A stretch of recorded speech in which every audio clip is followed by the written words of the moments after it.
Hello and welcome to this special discussion on creativity in tough times in local government. We're at the Commonwealth Local Government Forum in Cardiff and we're delighted to be joined by 4 representatives of various Commonwealth countries in local government. And one of the things that was talked about in the debate that we've just seen was why waste a good crisis? Now, of course, the crisis hasn't been as bad in your parts of the world. We had the crisis in the 1990s. So we had it 20 years ago.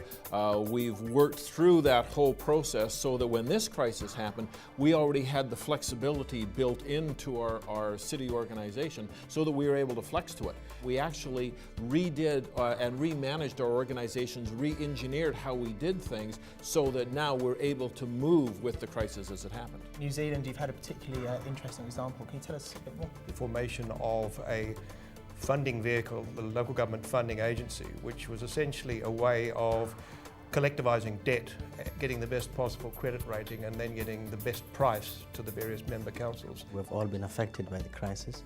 I think in my own country there's been a national mobilising response plan referred to as a national stimulus. But what we have looked at as local government is really to creatively take advantage of what is a crisis by actually grabbing the opportunity that national government has put forward to put a massive infrastructure response program.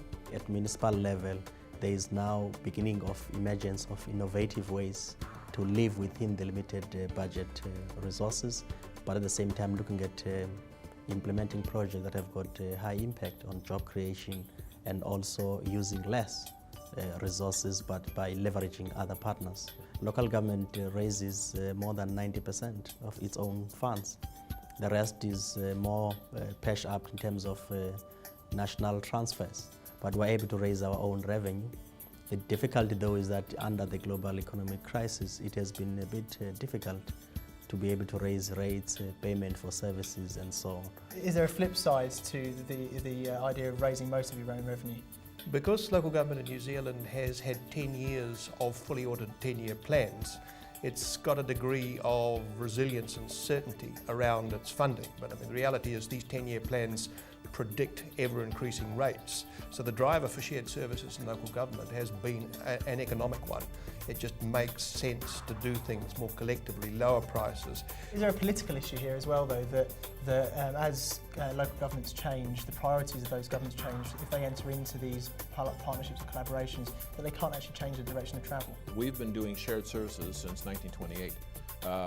It's in our best interest to work together, for example, water, sewer, garbage. We have basically set up a corporation that runs it, that we are all part and shareholders of. We work together, we all get to benefit from it. So it just makes sense for us to do those sorts of things. And we have a AAA credit rating, so we're almost as good a credit rating as the Government of Canada. But it's a two-way street. We have to deliver these services, we have to take care of our people. So sure, you can say, well, we're self-sufficient, but we're self-sufficient in the fact that we just have to do these things. When it comes to the tax dollars, out of a tax dollar we get 8 cents. So we have very little funding compared to what the challenges are, and so we are extremely efficient, and this is how we get efficiency. How does a country cope with coming out of a stimulus package and dealing with a new reality when that money has gone? Well, I think for us, given the different set of economic circumstances, at the time when it was a nice time, we were able to put aside quite some money, reduce the deficit quite significantly. We started entering a phase where we had to hit budget surpluses. But when the gathering storms were beginning to shape, we were able to absorb quite a lot of those storms, and when it actually hit, instead of cutting on expenditure, we actually boosted the expenditure, especially on infrastructure, areas that are able to have a stimulative impact in the spatial landscape of the economy. And I think second, we're also helped by the hosting of the World Cup, and at that time we had to spend and spend and spend, and local government was a key player around that area. And just any last thoughts on dealing with coming out of that kind of investment? Well, interestingly, New Zealand's external debt levels are not dissimilar to Portugal, Ireland, Greece and Spain. This is not actually widely picked up, but that has heavily conditioned the behaviour of the New Zealand government. It has been probably the most stimulus-free and the most fiscally austere of any of the Commonwealth governments.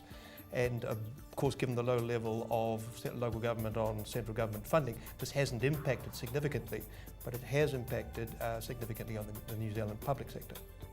And in Canada, the stimulus package has been focused on infrastructure. So again, we'll be able to adjust to that. But it was one of those ones that we've never seen so much money from the federal government in our history. So that we've just delighted in it, because all of a sudden we've been able to get some things going that we've been waiting for years. So for us it was very good. By the same token, now the regular construction industry is starting to come back, and I imagine we should have a fairly seamless transition. Well, gentlemen, we have run out of time. It's been an absolute delight to speak to all of you. Thank you for your time, and I hope this has been fruitful for you as well. Thank you.